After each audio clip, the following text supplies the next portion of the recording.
Todo mexicano en algún momento de su vida ha tenido que escuchar la palabra Fobaproa. Fobaproa. Fobaproa. Fobaproa. ¡No hay Fobaproa! Fobaproa. Así que el día de hoy aprenderemos de qué se trata y cómo es que este evento histórico le cambió la vida a todos los mexicanos para siempre. Bienvenidos a este pedazo de historia. En 1994, México se tuvo que enfrentar a un magnicidio, a la aparición del EZLN y a otra eliminación de la selección mexicana en penales. Pero nada de eso se comparó a tener que cerrar el año con una de las crisis económicas más severas de su historia moderna, conocida como el efecto tequila. Esta crisis no solo sacudió a México, sino que también cascabeleó en los mercados financieros de todo el mundo.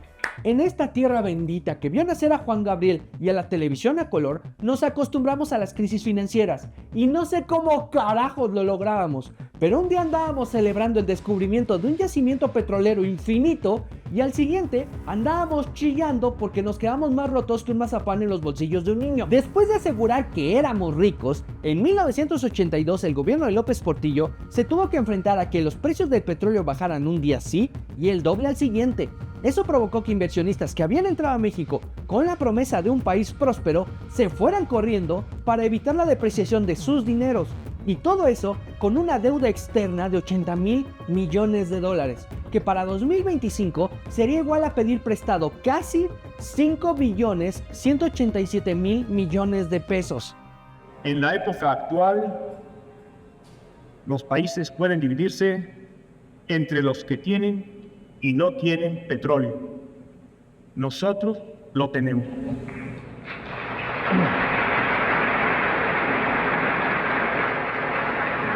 Pensemos en grande para ser grandes. Seremos grandes.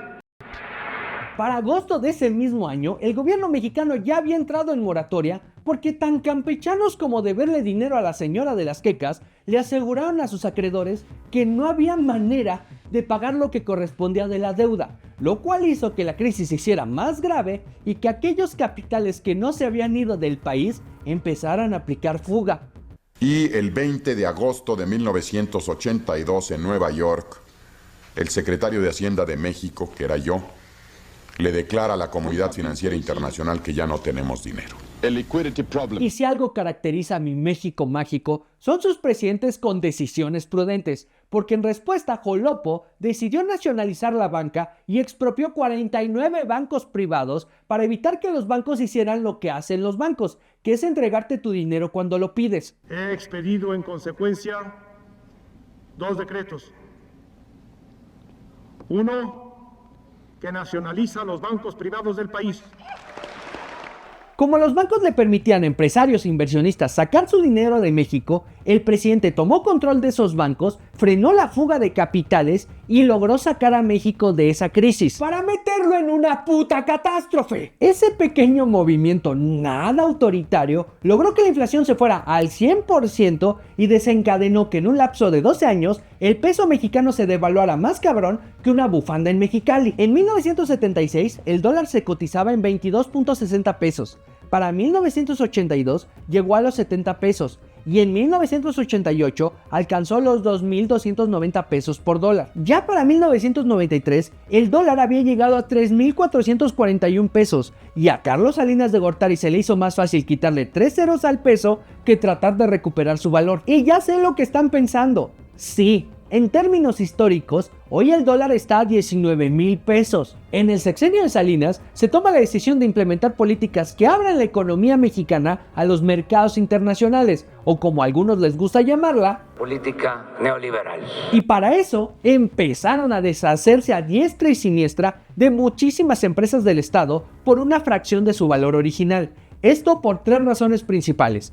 1. La lección hasta ese momento era que el gobierno era pésimo empresario. Perdía dinero prácticamente en todos sus emprendimientos, a excepción de Pemex, hasta ese momento. 2. ¿Cómo ibas a atraer inversión en México si había muchísimas empresas subsidiadas por el Estado y eso era visto en el mundo como competencia injusta? Y 3. Era un gran negocio para todos aquellos empresarios que se hicieran de esa infraestructura. Y esto es una pieza clave de lo que vivimos en el 94. El problema fue que en la privatización de los bancos no se incorporó al manejo de los mismos un grupo de profesionales en este negocio. En su mayoría los banqueros nuevos eran cazabolseros.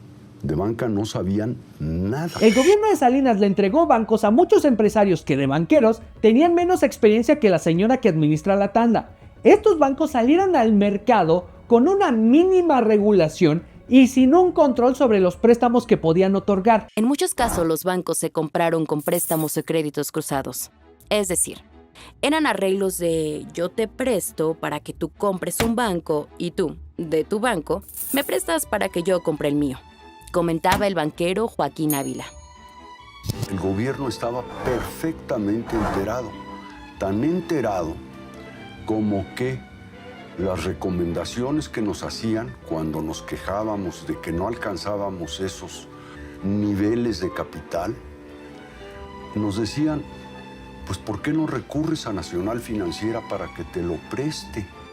Estos nuevos bancos ofrecieron créditos accesibles y sin tantos requisitos como el mejor anzuelo para atraer nuevos clientes y nóminas de empresas y así poder cobrar tanto el manejo de cuenta como los intereses de esos créditos y así poder recuperar de una manera más rápida toda la inversión que se había hecho para poder adquirir esos bancos. Aquí el problema es que el gobierno pensaba que tanto el banco como el cliente se iban a autorregular. Chiquito o grande, los bancos entregaron créditos como si el dinero les quemara las pinches manos a una población que no tenía el mínimo de educación financiera. Si hoy en día la gente sufre por deberle a la tarjeta a pesar de todos los pinches candados que existen, imagínense hace 35 años. Los bancos empiezan a operar ya como privados. Entonces le abren la llave al crédito y empiezan a ofrecer todo tipo prácticamente de créditos. Que si yo iba a comprar un banco, pues no aportaba mi dinero para comprarlo, sino simplemente le pedía crédito a otro banco. Eran créditos girografarios, es decir, el poder de la firma. O sea, nada más firmando.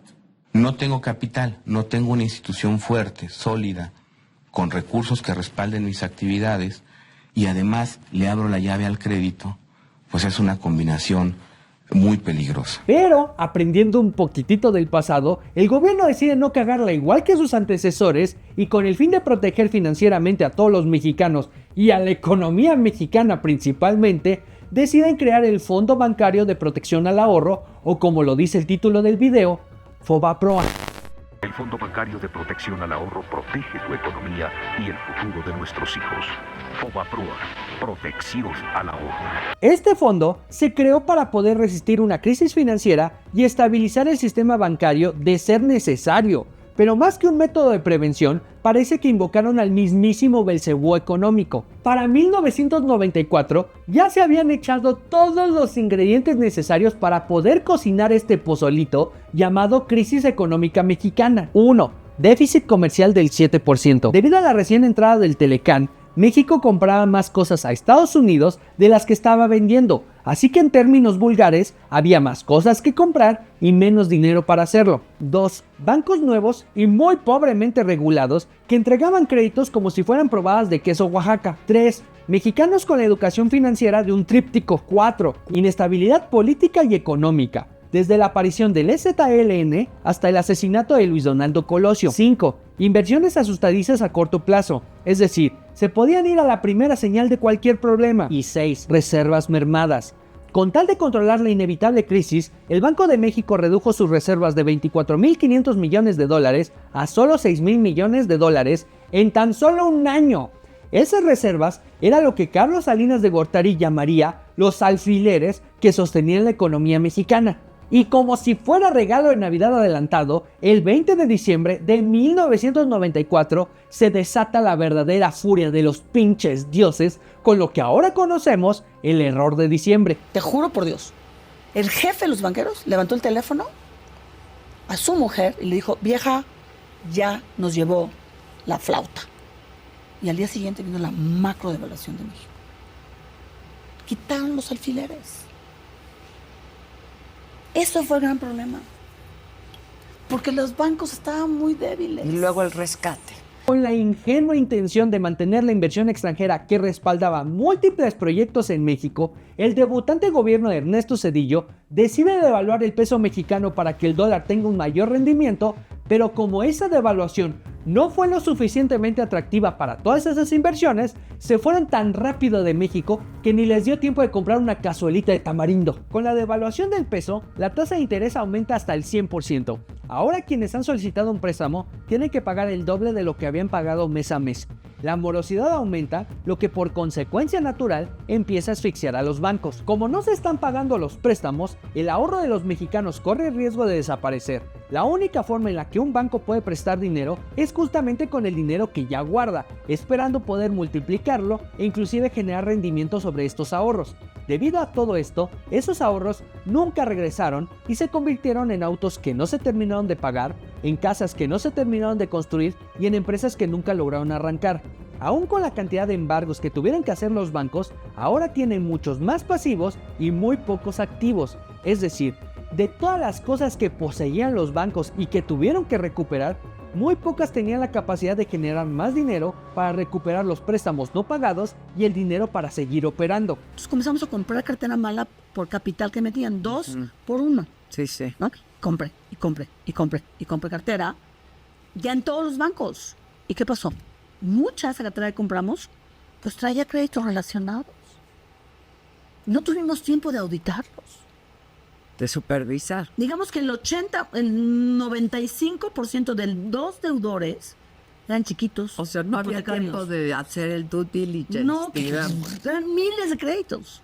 Cientos de miles de créditos que se tenían que comprar en ese momento. Y como buena fiesta mexicana, no podían faltar los invitados, cabrón. Como la economía mexicana se parecía mucho a los mercados de Asia y Latinoamérica, muchas inversiones se empezaron a retirar de esas regiones, provocando que lo que era una quiebra del sistema financiero mexicano se convirtiera en una crisis económica global. Este país, que recientemente le había entrado a la droga dura del libre comercio, para 1995 había decrecido un 6.2% y la inflación se había disparado hasta el 52%. Eso provocó que a muchos les temblara la mano solo de pensar en invertir en México y que las personas se la pensaran como 400 veces antes de comprar hasta lo más básico. ¿Cómo habrá estado la crisis en 1995? Que estos eran nuestros comerciales. Oye, ¿a qué buen precio hiciste el súper? Como están las cosas, hay que ser muy cuidadosas con el dinero. Uy, ni me digas. Mira, antes me permitía que unos centavitos más por aquí, otros acá, pero ahora ya no. Ahora ya ni le busco. Voy a la comercial. La comercial, como buena mexicana, entiende el momento. Entiende y responde, combatiendo los precios altos. Comercial Mexicana, una tienda muy nuestra. Y estas nuestras noticias.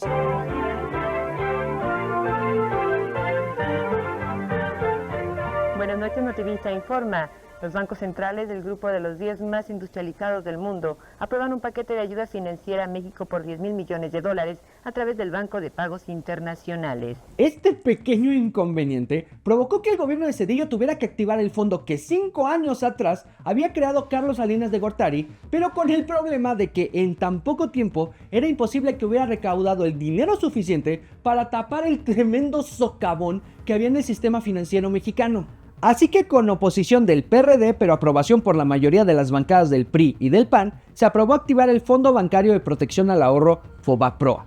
El fin era asumir la deuda de aproximadamente $100,000 millones para rescatar el sistema financiero y el sistema de pagos en México. En esas deudas que asumió el Estado mexicano, pasaba el crédito de la gran empresa, así como el que invirtió en un antro y nunca le salieron las cuentas, así como el que sacó dinerito para llevar a los 35 integrantes de su familia a Acapulco. Esta crisis nos llevó al punto en el que era imposible identificar quién se volvió moroso por irresponsable o por una tasa de interés tan alta, así que no quedó de otra que asumir la deuda de todos juntos al mismo tiempo, lo que se llama socializar la deuda. Obviamente este rescate se considera un rescate elitista porque en toda esta crisis aumentó la desigualdad. El salario mínimo perdió un 20% de su poder adquisitivo, más de 1 millón de personas perdieron su trabajo y muchos otros prefirieron migrar a los Estados Unidos por una vida mejor, mientras que los banqueros solo tuvieron que estirar la mano y esperar a que papi gobierno no tuviera de otra más que sacar al buey de la barranca. Hay dos aspectos innegables en el rescate bancario de 1995. El primer aspecto es que si hubo mucha corrupción, se tomaron las peores decisiones desde el gobierno, ya sea con el arrogante Carlos Salinas de Gortari o con el ingenuo Ernesto Zedillo. El Fobaproa empezó a cubrir deuda que ni siquiera estaba contemplada en el rescate bancario y para terminarla de cagar se le entregó impunidad a todos esos pinches empresarios que utilizaron los bancos como caja chica y terminaron de empinar la economía mexicana. Y el segundo aspecto es que definitivamente y sin lugar a dudas se tenía que hacer algo y se tenía que hacer algo ya, porque lo que estaba de por medio eran las pensiones, los ahorros, la nómina y las inversiones de los mexicanos. Ernesto Zedillo se pudo haber dedicado a señalar a los banqueros, a Salinas, al secretario de Hacienda, pero si no se movían, lo que estaba de por medio era el dinero de la gente.